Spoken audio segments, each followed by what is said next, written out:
আসসালামু আলাইকুম। ববি কিচেনে সবাইকে স্বাগতম। বরাবরের মতো আরও একটা নতুন রেসিপি নিয়ে হাজির হলাম। আমার আজকের রেসিপিতে থাকছে নারিকেলের আইসক্রিম। নারিকেলের এই আইসক্রিমটা কিন্তু আমাদের ছোটোবেলাটা মনে করিয়ে দেয়। আর ছোটোবেলা এই নারিকেলের আইসক্রিম খেতে খুবই ভালো লাগতো। আর কি পরিমাণে এই আইসক্রিম খেতাম সেটা বলে বোঝানো যাবে না। তো চলুন দেখে আসি কিভাবে এই নারিকেলের আইসক্রিমটা তৈরি করা যায়। নারিকেলের আইসক্রিম তৈরি করার জন্য এখানে আমি হাফ লিটার দুধ নিয়েছি। দিয়ে দিচ্ছি 3টা ছোটো এলাচ। এলাচটা আমি একটু মুখটা ফাটিয়ে নিয়েছি। এরপরে দিয়ে দিলাম চিনি দিয়ে দিচ্ছি আমি 1/3 কাপ পরিমাণে। চিনিটা অবশ্যই যে যার টেস্ট অনুযায়ী নেবেন। এরপরে এই দুধটা আমি 10 মিনিটের মতো ফুটিয়ে নেব। দুধটা যত বেশি ভালোভাবে জাল দেওয়া হবে বা ঘন হবে, আইসক্রিমটা খেতে কিন্তু ততটাই ভালো লাগবে। তো আমি দুধটা 10 মিনিটের মতো জাল দিয়ে নিচ্ছি। এরপরে আমি যে মশলাগুলো দিয়েছিলাম মশলাগুলো তুলে ফেলে দিচ্ছি। এরপরে আমি দিয়ে দিচ্ছি নারিকেল। আমি এখানে হাফ কাপ পরিমাণে নারিকেল দিয়ে দিলাম। নারিকেল দেওয়ার পরে আমি আরও 2 থেকে 3 মিনিট জাল দিয়ে নেব। এটা খুব ভালোভাবে জাল দেওয়া হয়ে গেছে। আমি এখন এটা নামিয়ে ঠান্ডা করে নেব। আর আইসক্রিম তৈরি করার জন্য আমি একটা আইসক্রিমের মল্ড নিয়েছি। এই মল্ডগুলো কিন্তু দোকানে, প্লাস্টিকের যে দোকানগুলো থাকে সেই দোকানে কিনতে পাওয়া যায়।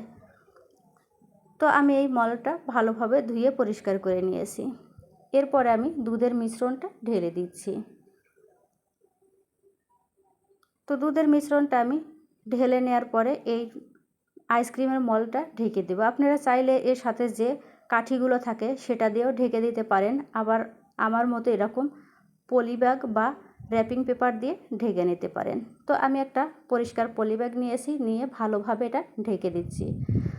আর পলি ব্যাগ যেন ঠিকঠাক থাকে সেজন্য এরকম একটা রাবার দিয়ে দিচ্ছি। এই রাবার দেওয়ার কারণে কিন্তু পলি ব্যাগটা আর নড়াচড়া করবে না। তো আমি পলি ব্যাগটা ভালোভাবে সেট করে নিলাম। এরপরে আইসক্রিমের যে কাঠিগুলো থাকে সেই কাঠিগুলো আমি পরিষ্কার করে নিয়েছি। আমি একটা ছুরির সাহায্যে এটা কেটে নিচ্ছি। এটা অল্প অল্প করে কিন্তু কেটে নিতে হবে। তো আমি সবগুলো আইসক্রিমের এভাবে কেটে নিচ্ছি। তো এরপরে আমি দিয়ে দিচ্ছি কাঠিগুলো খুব ভালোভাবে একেবারে মাঝখানে সেট করে দিতে হবে। তো এভাবে সবগুলো আইসক্রিমের কাঠি আমি সেট করে নিয়েছি। তো এটা এখন আমি ফ্রিজে রেখে দেব। ফ্রিজে আমি ওভারনাইটই রেখে দেব। তো পরের দিন সকালে আমি আইসক্রিমগুলো বের করে নিয়েছি। তো আমি প্রথমে যে প্লাস্টিকের কাগজটা দিয়েছিলাম সেটা উঠিয়ে নিচ্ছি। এরপর এটা 5 থেকে 6 মিনিট এমনিতে রেখে দিলে আইসক্রিমগুলো উঠিয়ে যাবে। আবার যদি আপনারা দেরি করতে না চান তাহলে একটু হালকা কুসুম গরম পানির মধ্যে মলটা চুবিয়ে নিলেই কিন্তু আইসক্রিমগুলো ভালোভাবে উঠানো যাবে। তো দেখতেই পাচ্ছেন আমি কতটা সহজভাবে আইসক্রিমগুলো তুলে নিচ্ছি। তো এইভাবে আমি সবগুলো আইসক্রিম উঠিয়ে নেব।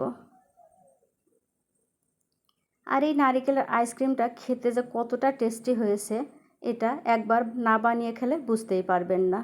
তো আমার এই রেসিপিটা যদি আপনাদের ভালো লেগে থাকে তাহলে অবশ্যই লাইক, কমেন্ট, শেয়ার করবেন। আর এই ভিডিওটা যদি ফেসবুক পেজ থেকে দেখেন তাহলে ফেসবুক পেজটাতে ফলো দিয়ে রাখবেন।